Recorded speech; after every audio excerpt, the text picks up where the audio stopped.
Hello and welcome back. प्यारे बच्चों, आज के इस वीडियो में हम डिस्कस करने वाले हैं ओम्स लॉ के बारे में।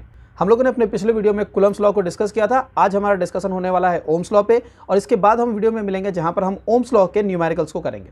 आपको पता है ये एकदम डिफरेंट सीरीज है जिसमें हम सिर्फ लॉज को डिस्कशन कर रहे हैं। तो इस सीरीज में हमारे डिस्कशन होने वाले हैं सारे लॉज के लिए। नीचे डिस्क्रिप्शन बॉक्स में जाइए, जहां पर आपको प्लेलिस्ट मिलेगा। उस प्लेलिस्ट में आपको एक एक करके सारे वीडियोस का आइडिया मिल जाएगा जो हम इस वीडियो की सीरीज में डिस्कस कर रहे हैं। तो चलिए आज का डिस्कशन स्टार्ट करते हैं। चलते हैं अपने कंप्यूटर स्क्रीन में, जहां डिस्कस करेंगे ओम्स लॉ पे।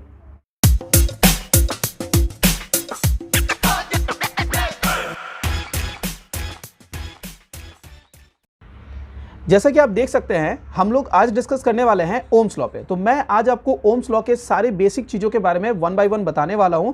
क्या होता है ओम्स लॉ, क्या है ओम्स लॉ के क्या स्टेटमेंट, और कौन सी बारीक चीज़ें हैं जो आपको ओम्स लॉ को लिखते वक्त जरूर याद रखनी चाहिए। तो एक एक करके स्टार्ट करेंगे। हर एक टॉपिक को डिटेल में कवर करने की कोशिश करूंगा जिसमें बच्चे गलती करते हैं और जो भी कंसेप्चुअल प्रॉब्लम्स इससे रिलेटेड है। आपको पता है हमारी टेस्ट सीरीज इस सीरीज से रिलेटेड चल रही है, जहां पर हम जिस लॉ को कंप्लीट करते हैं उससे रिलेटेड टेस्ट देते हैं। अगर आप उसके लिए जाना चाहते हैं, हमसे जुड़िए हमारे व्हाट्सएप पे। तो चलिए स्टार्ट करते हैं आज का डिस्कशन ओम्स लॉ पे।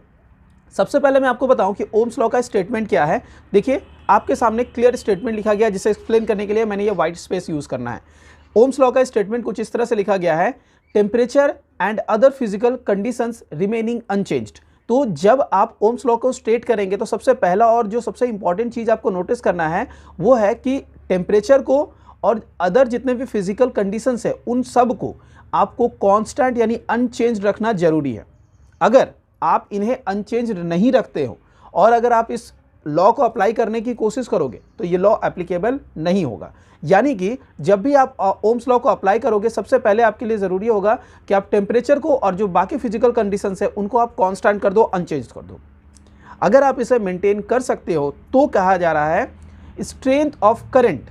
ठीक है, आप स्टेटमेंट ध्यान से देखिए, कह रहा है strength of the current flowing through a conductor is, मतलब अगर मैं सपोज कर लूं कि जो strength of current flowing through a conductor वो आई है, मैंने किसे कंसिडर किया है, ध्यान से देखिए। मैंने आप लोगों को अभी बताया कि strength of the current flowing through a conductor, आप स्टेटमेंट पढ़ सकते हैं, इसको मैंने कंसिडर कर लिया है एज कैपिटल आई। और अगर इसी टाइम पे मैं आपसे इसके जो दूसरे पार्ट के बारे में बात करूं, इज डायरेक्टली प्रोपोर्शनल टू, किसके साथ ये डायरेक्टली प्रोपोर्शनल कह रहा है, potential difference between the two ends of the conductor. तो अगर मैं इस टाइम पे पोटेंशियल डिफरेंस को कंसिडर कर लूं v, तो स्टेटमेंट कुछ इस तरह से हमारे सामने बन के आ रही है कि करंट आपने i लिया है और पोटेंशियल डिफरेंस आपने v लिया है, i proportional to v। Okay, लेकिन याद रखिए फिजिक्स के इस लॉ में मैनिपुलेशन है। पूरे फिजिक्स में बस यही एक लॉ है जिसमें हमारे पास मैनिपुलेशन है। क्या मैनिपुलेशन है, चलिए जानते हैं उस चीज को, समझते हैं उस चीज को। लॉ तो बड़ा सिंपल सा था कि अगर आप करंट में चेंजेस देखना चाहते हो तो पोटेंशियल डिफरेंस में चेंजेस करना पड़ेगा। मैथमेटिकल फॉर्म भी आप लोग हमारे साथ सीख रहे हैं, जिसको मैं अभी आप थोड़ी देर में और एक्सप्लेन करने वाला हूं। लेकिन मैनिपुलेशन बताने से पहले मुझे आपको ये चीज बतानी पड़ेगी कि अगर I प्रोपोर्शनल टू V है, इसका क्या मीनिंग निकल रहा है। इसका मीनिंग ये निकल रहा है कि अगर आप किसी सर्किट में V यानी पोटेंशियल डिफरेंस को बढ़ाते हैं तो डायरेक्टली प्रोपोर्शनल का मतलब होता है करंट भी उस सिस्टम में बढ़ जाएगा। तो अगर पोटेंशियल डिफरेंस ड्रॉप होगा तो करंट भी ड्रॉप होगा। ये सिंपल सा रिलेशन निकल के आ रहा है पोटेंशियल डिफरेंस और करंट के बीच में। तो इस चीज को आपको याद रखनी है। क्या याद रखनी है, पोटेंशियल डिफरेंस और करंट एक दूसरे के साथ प्रोपोर्शनल है डायरेक्टली।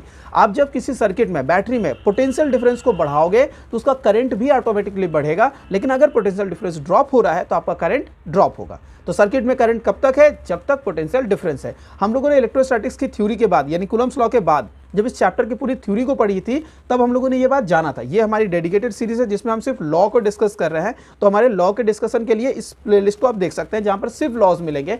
पूरे चैप्टर के लिए आपको डिस्क्रिप्शन बॉक्स में पूरे चैप्टर का प्लेलिस्ट मिलेगा जिसको फॉलो करना है, वरना हमें कमेंट करके बताएं।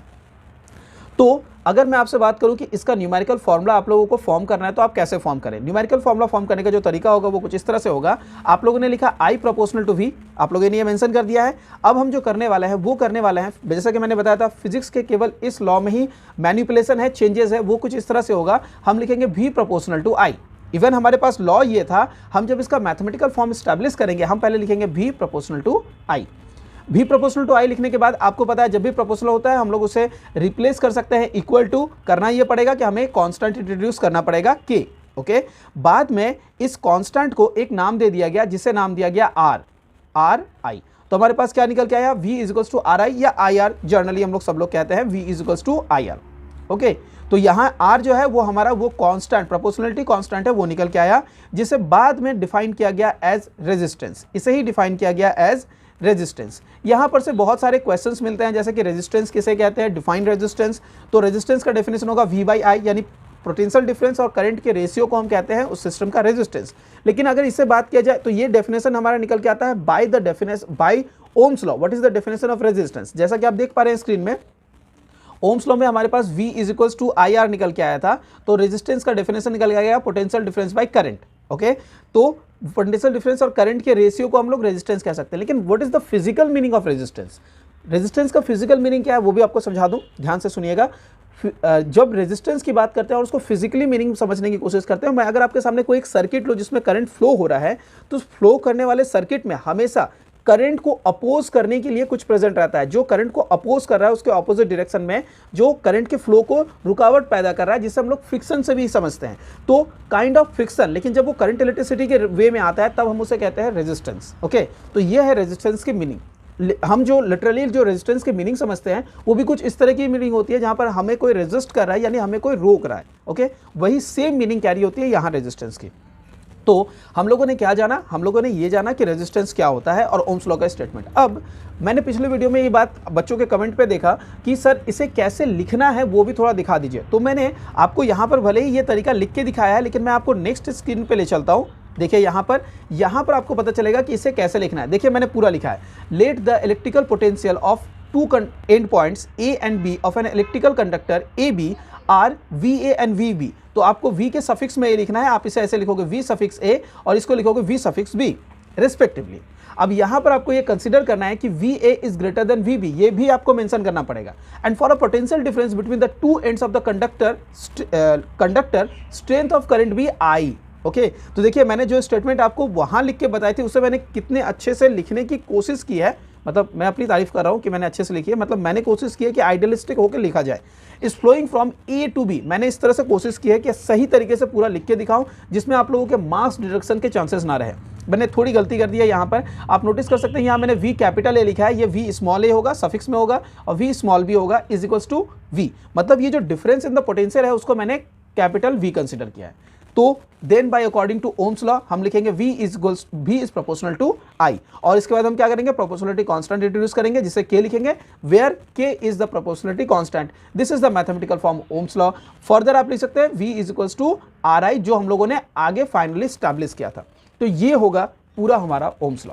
कैसे लिखना है, क्या चीजें करनी है, सब आपको समझ में आया। मैं एक बार दोबारा आपको स्क्रीन पे पीछे ले चलता हूं। हमारा डिस्कशन था ओम्स लॉ पे। ओम्स लॉ का अगर एग्जाम में क्वेश्चन पूछा जाए कि स्टेटमेंट क्या होगा, तो आप स्टेटमेंट इस तरह से लिखोगे, Ohm's law, temperature and other physical conditions remaining unchanged, the strength of the current flowing through the conductor is directly proportional to the potential difference between the two ends of a conductor. ये statement आप exactly इसी तरह से mention करोगे। और अगर मैं आपको ले चलूँ नेक्स्ट स्क्रीन में, अगर मैं आपसे पूछूंगा कि इसका मैथमेटिकल फॉर्म लिखिए, तो ये पूरे इस तरह से आप अपना मैथमेटिकल फॉर्म लिख के दिखाओगे। तो ये हो गया हमारा पूरा ओम्स लॉ। आई होप एक मैं प्रोडक्टिव वीडियोस आपके लिए बना पाया। इस वीडियो में हम लोगों ने ओम्स लॉ का जाना। डेफिनेटली इस सीरीज में मैं आप लोगों के अगले वीडियो में मिलूंगा, जहां पर मैं आप लोगों से ओम्स लॉ के बाद डिस्कशन करूंगा डिफरेंट लॉज के बारे में। किस लॉ पे आपको वीडियो चाहिए डेफिनेटली हमें कमेंट करके जरूर बताएं। जिस लॉ पे आप अपने कमेंट करेंगे मैं उस लॉ पे आप लोगों को एक वीडियो बना के जरूर दूंगा। हमारी ये सीरीज चल रही है, इसमें हम सारे लॉज को डिस्कस करने वाले हैं। तो अगर आपने कमेंट किया तो मैं आपके कमेंट के बेसिस पे पहले उस लॉ को एक्सप्लेन करूंगा, उसके बाद मैं दूसरे लॉ की तरफ जाऊंगा। इस तरह से आपको वीडियोस चाहिए, और ये नोट अगर आपको चाहिए तो आपको हमारे वेबसाइट तक जाना पड़ेगा जो है ramadantutorial.com। वहाँ आप जब नोट सेक्शन में जाएंगे तो ये नोट अभी वहाँ अवेलेबल नहीं है, क्योंकि कुछ नोट्स फ्री में सर्टेन पोर्शन तक अवेलेबल है, बाकी नोट चार्जेबल हो चुके हैं। तो अगर आप चार्जेस पे करके लेना चाहते हैं, मामूली से चार्जेस अभी काफ़ी डिस्काउंट चल रहा है, आप उन्हें पेमेंट करके एक्सेप्ट कर सकते हैं और ले सकते हैं। अगर इसके लिए आपको कोई फर्दर इन्फॉर्मेशन चाहिए, आप हमारे सोशल मीडिया पर हमसे कॉन्टैक्ट कर सकते हैं, जहाँ पर मैं आपको इस नोट से जुड़ी बाकी बातें बताऊँगा। ये रहेगा हमारा आज का वीडियो। हम लोगों ने ओम्स लॉ डिस्कस कर लिया है। जरूर कमेंट करें कि ये वीडियो आपको कैसा लगा। वीडियो पसंद आ गया तो वीडियो को लाइक कर दें, वीडियो नहीं पसंद आया डिसलाइक करें। मुझे बताएं वीडियो में क्या प्रॉब्लम्स है जिनको हम अपने अगले वीडियो में इंप्रूव करके लेके आए। Thank you so much, see you in the next video.